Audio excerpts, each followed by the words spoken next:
Don't start with me. I'm on a tight schedule here. Where do you think you're going? I'm gonna tell Red that I'm here. No. I'll tell her that you were here. Now get out of here. Temper, temper. Stay away from her, Trevor. Sorry, pal. No can do. I'm losing patience. And this is where I draw the line. This is the last time you're going to interfere in my life. Well, start drawing, pal, because I'm helping Skye get his stuff out of here. You filled her head full of garbage, telling her that she'd be better on her own, away from me. I never said that. But you know something? It makes a lot of sense. All right, now, get out. No, I'm going to stay right here. The hell you will. If you want trouble, I'll give you trouble. Well, what are you waiting for? Come on.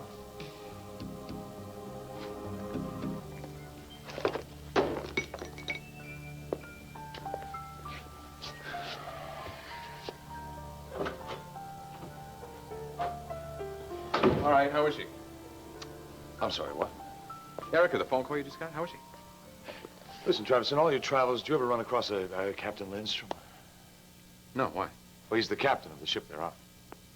Did he call? Was there a problem on the ship? No, Olga called, but I think we better find out as much about this Lindstrom guy as we can. Why? Well, according to Olga, this guy's making the moves on the woman of our dreams.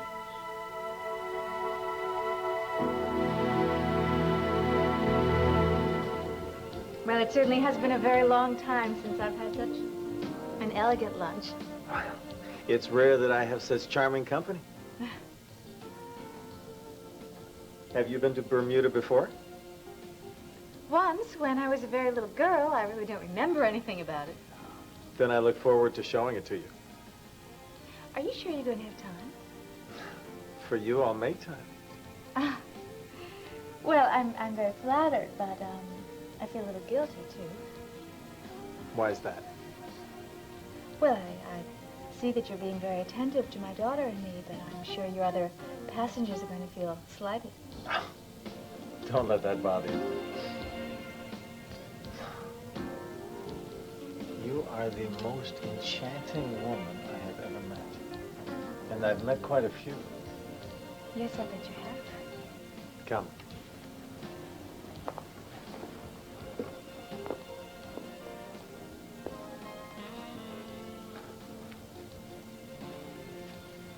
Do you see land? Very faintly. Bermuda. We'll be there in a few hours. Oh, I can't wait. I'm going to see to it that you have a very special time there.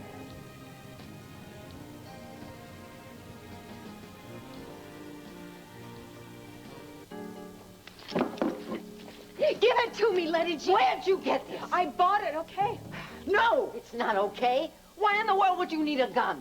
Please, just let me have it, please. Billy Clyde, you're thinking of using this to keep him from telling Emily Annie's her father. All right, yes. Donna, you can't do that. I can do it, and I will. Now, hand over that gun.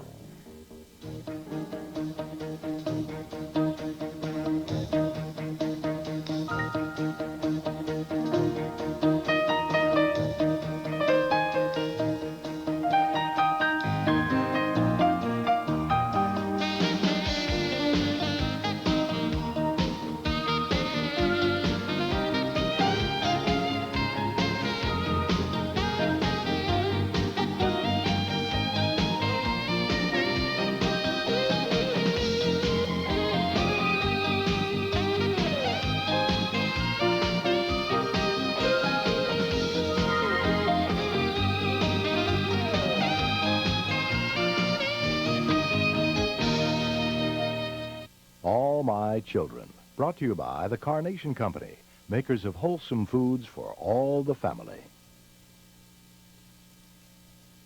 Have you lost your mind? I will not let him hurt my daughter. Shooting him is not the answer. Letty, please. I have been over and over this in my mind a million times. It's the only way. Donna, you were talking about murder here. Fine. You tell me then. How am I going to protect my little girl? I don't know, but there's got to be another way. He is dead set on telling her he's her father. And you and I both know Billy Clyde well enough to know he is not going to rest until he does that. But I am never going to have any peace until I get rid of him. For good. What kind of peace are you going to have then? Honey, think of the effect this is going to have on Emily Ann. John Henry Rockefeller is a man she admires, a man she feels close to. I know. She'd be devastated. And what about you? Is Billy Clyde worth going to prison for? How is that going to help Emily Ann? Hey, nothing says I'm going to get caught. With your luck? Besides, given your history with Billy Clyde, you'd be one of the first suspects. I have got to do something. She's over there with him now. You read the note? Damn him, he could be telling her this minute. Oh, I love peanut butter. You know who invented peanut butter? A great black man from Missouri by the name of George Washington Carver. Oh, God bless George Washington Carver. And God bless you for coming about. Oh, Mr. Rockefeller. After everything you've done for me, this is the least that I could do. You appear low. No, I'm okay. If that fool, Elmo King, said anything to upset you, just get it right out of your mind, you hear me? Tried. Shame on that man for raining on your parade. As your manager, I tell you, you are the stuff of which stars are made. Thank you. Something's still in your craw, isn't it? Yeah. Well, anything I can help with? Oh, no, thanks, but I don't think so. All right. Well, actually, maybe you could. It's about Joey Martin.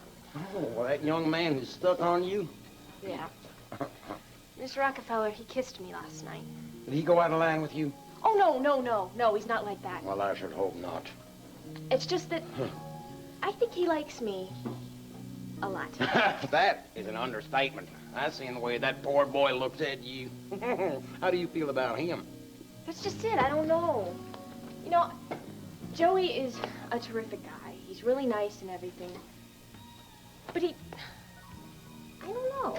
You're not still sweet on that other one, that Rampal, are you? No, not at all. That boy, he chills me right to the bone. I say good riddance to bad rubbish with him. Yeah.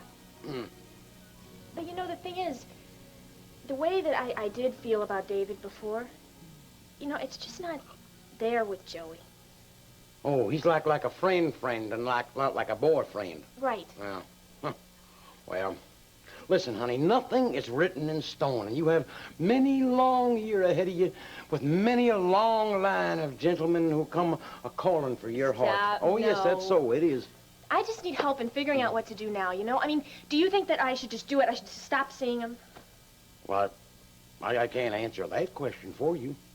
I don't want to hurt him. You know, if Joey were to think that I was leading him on, I would feel awful. Oh, no. Now, there's no chance of that, because you're just too honest. And Joey Martin, he's a college boy, isn't he? Yeah. So he's big enough to take care of himself. If you two want to go out and have a good time, I think that's fine. So then you don't think that would be unfair to him? Not at all. If the young man would like to escort you to the spring dance and you would like to go go ahead and have a good time. Yeah? Yeah. Well, you know, it's not like we're going steady or anything anyway, right? No. And he's nice. Yes. And he's a good dancer. Well, then you've answered your own question. Go on. Have a good time. Thank you. You're welcome. And if I've helped you at all, I'm glad. You have helped. You helped a lot. You are so easy for me to talk to. Well, that is the way it ought to be. I mean, here, you come and minister to my needs. You bring me groceries and sandwiches, just like you're my own flesh and blood. And if I can fill in for your daddy, then that's natural.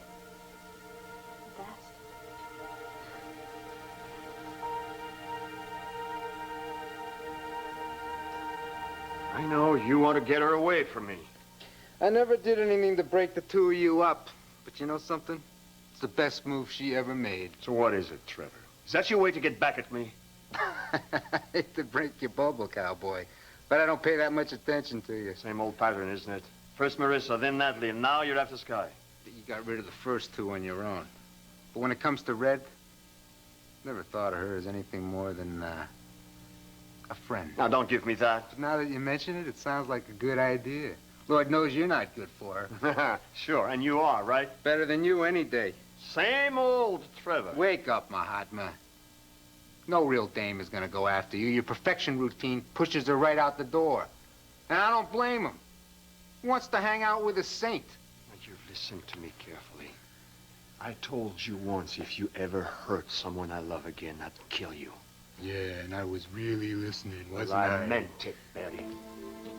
Jeremy Hunter, ex-monk, advocate of nonviolence, goes berserk and kills Pine Valley detective. Read about it. See it on the 11 o'clock news. Don't mock me. Hey, Mahatma, why don't you twist yourself up into the lotus position? Meditate your socks off. Why are you doing that? I'll take care of Red. Mahatma. Mahatma.